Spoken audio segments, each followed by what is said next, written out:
केंद्र सरकार ने संविधान की उलंघना करके कुछ खेती नाल संबंधित कानून बनाए ने। साडा इतराज है भी खेती राज्यों का विषय और ये केंद्र सरकार का दखल नहीं होना चाहिए।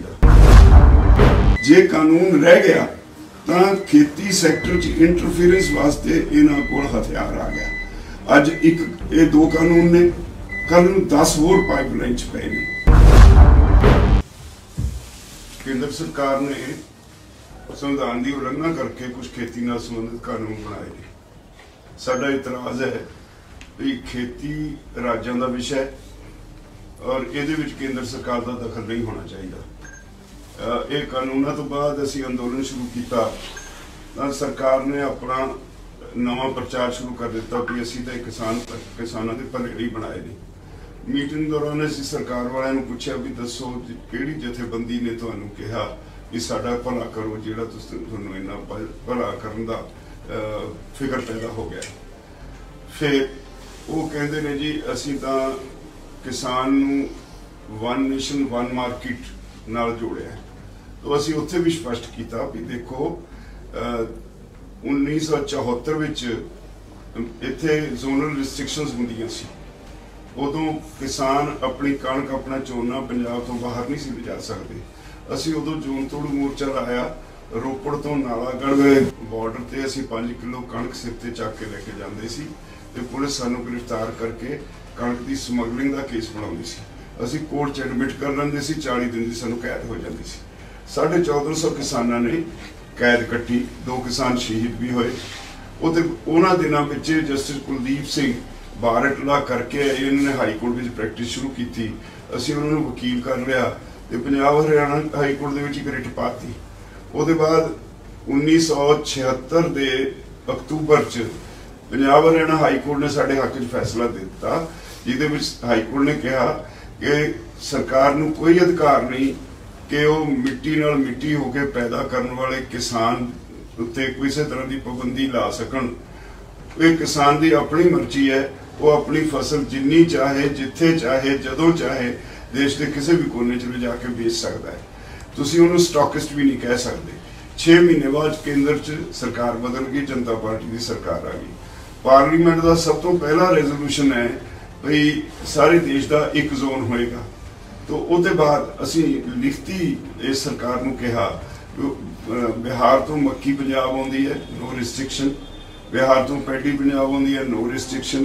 राजस्थान यूपी तो आउंदी है, नो रिस्ट्रिक्शन। असी अपना किन्नों देश के कोने कोने च भेजते हैं, there is no restriction. Punjab के आलू उत्पादक जिहड़े ने उन्होंने कोल्ड स्टोर बना ले साउथ में, उत्थे स्टोर करके हौली हौली बेचते हैं, there is no restriction.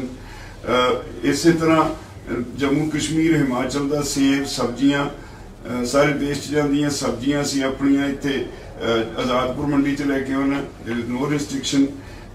Maharashtra का प्याज केला संतरा सारे देश विकदा, there is no restriction.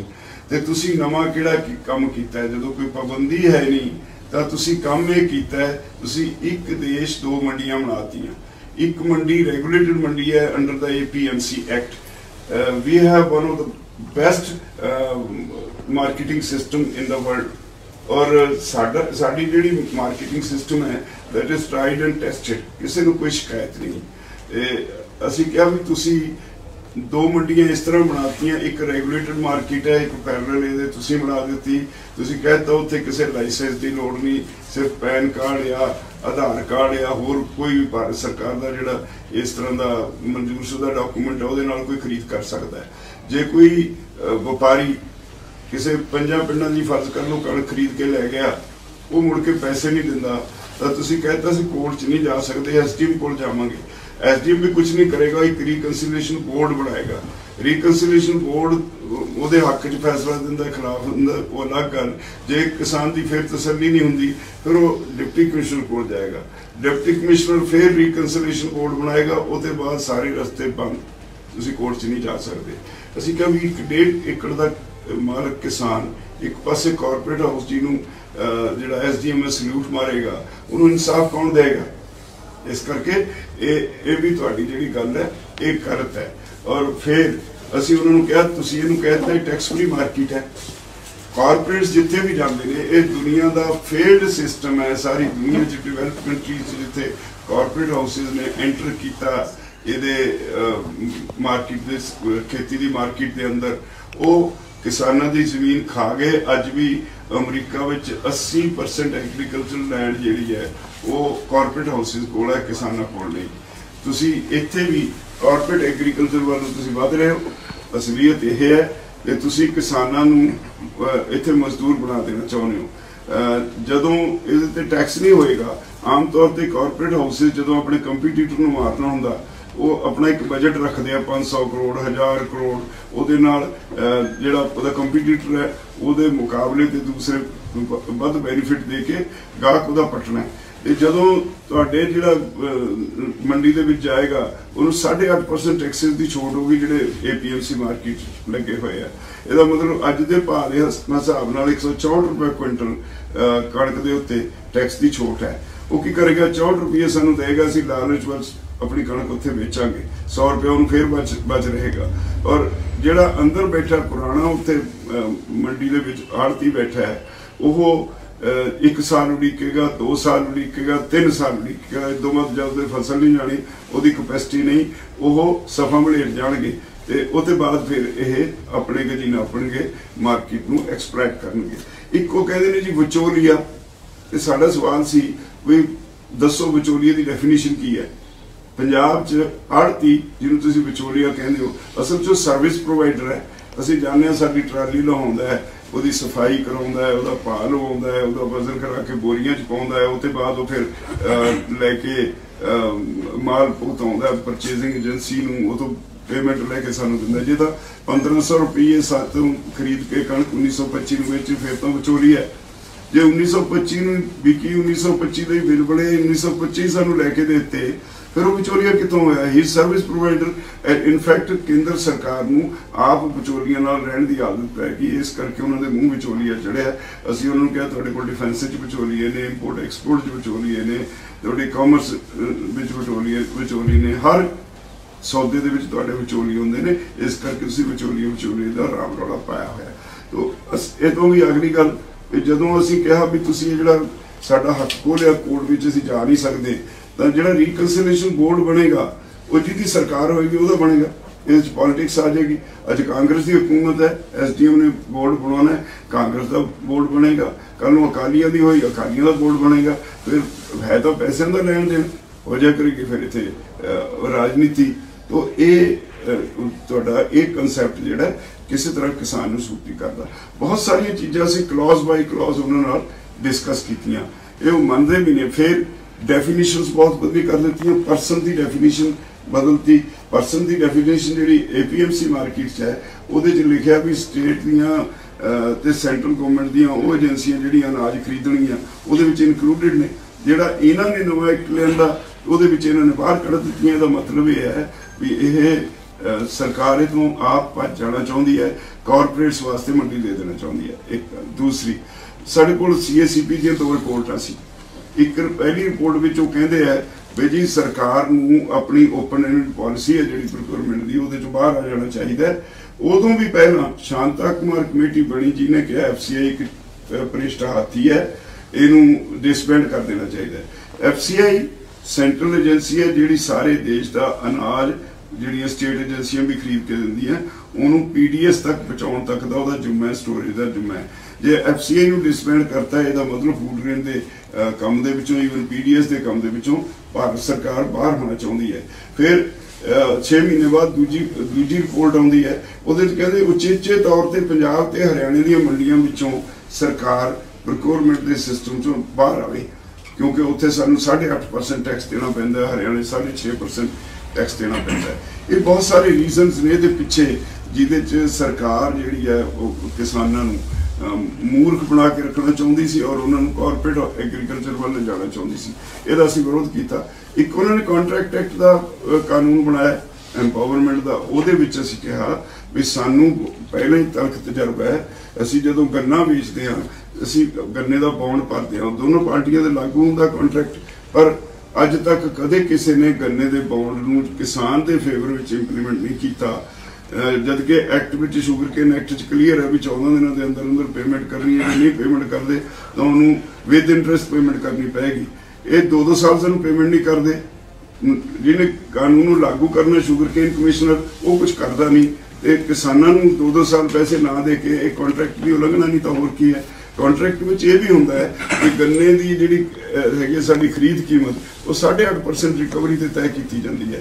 Act च लिखा है भी जो क्रशिंग सीजन खत्म हो गए उसके बाद जो एवरेज रिकवरी ली जाती है, एवरेज रिकवरी के नाल जे वध आ गई 8.5% तो जो डिफरेंस है ਉਹਦੀ एडिशनल केन प्राइस किसान ਨੂੰ देनी बनती है। आम तौर पर पंजाब दी शुगर मिलों की जी एवरेज रिकवरी है दैट इज़ अराउंड 9.5 to 10%। ਤੇ ਜਿਹੜੀ 1 किलो 1.5 किलो पर क्विंटल चीनी ਵੱਧ ਬਣੀ ਅੱਜ तक किसी शुगर मिल ने किसान ਨੂੰ पैसे नहीं दिते, ਉਹਦੇ एडिशनल केन प्राइस नहीं दी। ਅਸੀਂ ਇੱਕ ਵਾਰ एजुकेशन करके ਲਈ ਸੀ तो ਸਾਨੂੰ ਇਹਦਾ ਤਰਕ ਤਜਰਬਾ है। ਇਹ ਤੋਂ ਬਿਨਾਂ ਵੱਡੀਆਂ कंपनियां ਪੈਪਸੀ है ये एग्रीमेंट कर दी आलू की खरीद का, जो सरप्लस हो गई आलू की फसल सरप्लस हो गई फिर उन्होंने पैमाना होर होता, फिर कहते जी ये साइज छोटा है जी ये साइज वड्डा है जी ये चाह नुक्स है, फिर वो अवॉइड करते हैं। तो जे डेफिसिट हो गए मार्केट घट पैदावार हुई हो फिर वो कहते हैं लाए हो जो है। इस तरह एक अनपढ़ किसान को इतने भी अगे उन्होंने एक लिखा भी जे जी क्वालिटी का या जी शर्तों का एग्रीमेंट किया है जो क्वालिटी कोई फर्क पै गया, जो पेस्टिसाइड रेजिड्यू वध आ गए, जो कई तरह के उन्होंने बार्स लाइया स्पैसीफिकेशन दियाँ फिर वो टर्मीनेट हो सकता है। ये जे जो कॉरपोरेट हाउस है वो सारा इंफ्रास्ट्रक्चर है, वो लैब्स ने, वह जो मन नहीं करूँगा वो माल तैयार हो गया उसके बाद वो भज्या करेगा, वो नहीं खरीदेगा किसान के कोलों। ये तो भी आखिरी गल एक होर बड़ी इंटरेस्टिंग है भाई वो कहते हैं जी जमीन जी कुर्क नहीं होगी। इसे एक्ट का सैक्शन 14(4) है जमीन कुर्क नहीं हो सकती। सैक्शन 15 च एक छोटी जी लाइन पाई है भी जे किसान के खिलाफ जो रिकनसिलेशन बोर्ड है पैसे लेने हो स्पॉन्सर ने कॉरपोरेट ने वो फसल पैदा करवाने वास्ते जो एडवांस दिते है वो फसल लेंदा नहीं, एग्रीमेंट टुट गया, किसान पैसे नहीं मोड़ता, रिकनसिलेशन बोर्ड ने किसान के खिलाफ फैसला दिता that amount can be recovered under arrears of land revenue act. Arrears of land revenue act का मतलब जमीन कुर्क होएगी। मैं कहा भी ये तुम कितना कहते हो जमीन कुर्क नहीं हो गया, तो कानून में लिखा। तो इस तरह के बहुत सारिया ये पिछे एक शरारत है केंद्र सरकार की कॉरपोरेट्स नूं एंटर कराउण दी और सारे खेती सैक्टर नूं निगल लैण दी। हुण ECA है वो सारिया स्टॉक लिमिट्स खत्म करतियां। जो महंगाई हुंदी सी उदों सरकार स्टॉक सीलिंग ला दिंदी सी, हुण इन्होंने कहता नहीं लाउणी। ये सारा कुछ कॉरपोरेट्स भी किया जा रहा है। फिर अगली सब तो गल ये तो ये है भी ये इस वेले जदों वो कहते ने जी हुण तक तो नहीं सी बोले, हुण वो बोले ने 4 दिन पहला भी असीं तां जी ये कंकरेंट लिस्टरी आइटम नंबर 33 के उत्ते आधारित ट्रेड एंड कॉमर्स वास्ते कानून बनाया। हुण तो कहते जी किसान के भले नहीं बनाया। तो साडा उन्होंने कहना सी भी सानू ये दसो जी एग्रीकल्चर जो 14 नंबर से स्टेट लिस्ट में दर्ज है एग्रीकल्चर स्टेट सब्जैक्ट, 26 नंबर उत्ते दर्ज है मार्केटिंग। असी व्यापार करन नहीं आउंदे, असी मार्केटिंग करन आउंदे हां। असी किसान की मार्केटिंग और एग्रीकल्चर दोनों स्टेट सब्जैक्ट ने। जे तुसीं कहते हो 33 नंबर आइटम जी है कंकरेंट लिस्ट की वो भी एक हिस्ट्री है। 1954 33 नंबर आइटम टी कृष्णमचारी उदों कॉमर्स मिनिस्टर सी वो पार्लीमेंट से लैके आए। पार्लीमेंट से रौला पै गया भी तुसीं स्टेट के जोड़े अधिकार ने खोण जा रहे हो, ये फैडरल स्ट्रक्चर के उत्ते देश के बड़ा बड़ा हमला है। रौले तो बाद एक JPC बन गई, JPC च भी रौला पैंदा रहा। 7 और 8 की वोटिंग नाल ये 5 साल वास्ते ये 33 नंबर आइटम मंजूर हो गई। 5 साल के बाद अज तक डेट वधा के वो ले आउंदे ने। हुण उहनूं भी देखना जरूरी है। जिहड़ी 7th schedule which food stuff की डेफिनेशन दी है, इन्हां ने जिहड़ा हुण नवां कानून बनाया उहदे विच डेफिनेशन बदल दी। फूड स्टफ की डेफिनेशन बड़ा क्लीयर लिखा, उहदे जाने कोई सोध नहीं की, उहदे बड़ा क्लीयर लिखा है भाई किसान जो पैदा करता है जो वो फूड ग्रेन्स ने ਜਿਹੜਾ ਪ੍ਰੋਸੈਸ ਹੋ ਜਾਂਦਾ that is food stuff. ਅਸੀਂ we produce wheat, ਆਟਾ is food stuff. We produce paddy, rice is food stuff. तो ਅਸੀਂ ਤਾਂ ਫੂਡ ਗ੍ਰੇਨ ਪੈਦਾ ਕਰਦੇ ਹਾਂ। ਇਸ ਫੀਲਡ ਵਿੱਚ ਭਾਰਤ ਸਰਕਾਰ ਨੂੰ ਦਖਲ ਦੇਣ ਦਾ ਕੋਈ ਸੰਵਿਧਾਨਕ ਅਧਿਕਾਰ ਨਹੀਂ। ਇਹ ਹਰ ਤਰ੍ਹਾਂ ਨਾਲ ਇਹ ਕਾਨੂੰਨ ਜਿਹੜੇ ਨੇ ਸੰਵਿਧਾਨ ਦਾ ਵਿਰੋਧ ਹੈ ਔਰ ਸਟੇਟਾਂ ਦੇ ਅਧਿਕਾਰਾਂ ਤੇ ਛਾਪ ਹੈ। ਖੇਤੀ ਦੇ ਖੇਤਰ 'ਚ ਦਖਲ ਨਹੀਂ ਦੇ ਸਕਦੇ। ਹੁਣ ਆ ਗਈ ਗੱਲ, ਬਹੁਤ ਲੰਬੀ ਬਹਿਸ ਤੋਂ ਬਾਅਦ ਉਹ ਇਸ ਗੱਲ ਤੇ ਆ ਗਏ ਵੀ ਲਓ ਜੀ ਆਫ ਦੀ ਰਿਕਾਰਡ ਕਹਿਣ ਲੱਗ ਪਏ ਅਸੀਂ ਜਿੰਨਾ ਮਰਜ਼ੀ ਸਾਡੇ ਕੋਲੋਂ ਸੋਧਾਂ ਕਰਾ ਲਓ, ਇਹ ਕਾਨੂੰਨ ਨੂੰ ਅਸੀਂ ਇੱਦਾਂ ਦਾ ਵੀ ਬਣਾਉਣ ਨੂੰ ਤਿਆਰ ਹੈ, ਇਹਦੇ ਵਿੱਚ ਰਹੇ ਕੱਖ ਨਾ, ਪਰ ਸਾਨੂੰ ਰਿਪੀਲ ਕਰਨ ਨੂੰ ਨਾ ਕਹੋ। ਹੁਣ ਇੱਥੇ ਸਮੱਸਿਆ ਖੜੀ ਹੈ। ਜੇ ਅਸੀਂ ਜੋ ਇਹ ਪ੍ਰਚਾਰ ਕਰ ਰਹੇ ਨੇ ਵੀ ਲਓ ਜੀ ਅਸੀਂ ਤਾਂ ਆਹ ਵੀ ਮੰਨ ਲਿਆ, ਆਹ ਵੀ ਮੰਨ ਲਿਆ, ਆਹ ਵੀ ਮੰਨ ਲਿਆ, ਕਾਨੂੰਨ 'ਚ ਰਹਿੰਦੇ ਕੁਛ ਨਹੀਂ, ਅਸੀਂ ਕਿਸਾਨਾਂ ਦੀਆਂ ਸਾਰੀਆਂ ਗੱਲਾਂ ਮੰਨ ਲਈਆਂ, ਤਾਂ ਫਿਰ ਕਾਨੂੰਨ ਤਾਂ ਰਹਿੰਦਾ ਨਾ ਜੇ ਉਹ ਗੱਲਾਂ ਮੰਨ ਲੈਂਦੇ ਆ। ਜੇ ਕਾਨੂੰਨ ਰਹਿ ਗਿਆ ਤਾਂ ਖੇਤੀ ਸੈਕਟਰ 'ਚ ਇੰਟਰਫੀਰੈਂਸ ਵਾਸਤੇ ਇਹਨਾਂ ਕੋਲ ਹਥਿਆਰ ਆ ਗਿਆ। ਅੱਜ ਇੱਕ ਇਹ 2 ਕਾਨੂੰਨ ਨੇ, ਕੱਲ ਨੂੰ 10 ਹੋਰ ਪਾਈਪਲਾਈਨ 'ਚ ਪਏ ਨੇ। ਇਹ ਖੇਤੀ ਸੈਕਟਰ ਦੇ ਉੱਤੇ ਹਮਲਾ ਕਰਨ ਵਾਸਤੇ ਇਹਨਾਂ ਦੇ ਕੋਲ ਫਿਰ ਇੱਕ ਟੂਲ ਰਹੇਗਾ।